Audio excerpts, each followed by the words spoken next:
Lubos na naapektuhan noong nakaraang taon ang mga paliparan sa Kabisayaan dahil sa mga nagdaang kalamidad. Kaya naman ang ilang air carriers, palalawigin pa ang operasyon doon para na rin makapagbigay sa ilan nating mga kababayan. Narito ang ulat ni George Bandola.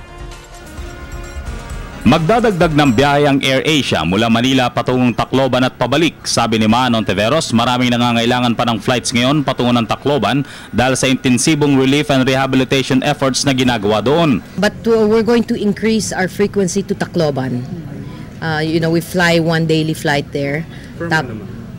From March 11 onwards. It will now be two times daily. Kasi there's a lot of rehabilitation and rebuilding operations that have to be done in Tacloban. So it needs to be supported with connectivity and the air travel there. So as part of our commitment to Tacloban and the rebuilding efforts, we applied for and got approval for a second daily flight. Magkakaroon din ng mas maraming biyahe mula sa Kalibo, Aklan. Bukod dito, hinihintay na lamang ng AirAsia ang approval ng Civil Aviation and Aeronautics Board sa application nito para sa Manila Narita, Manila Osaka at mga fan galing ng Clark. Bilang tugon na rin ito sa kagustuhan ng maraming OFWs na magkaroon ng mas maraming flights payout parito ng Japan.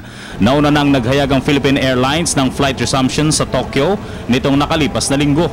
We're waiting for the approvals on Japan. Nag-apply na kami for Japan.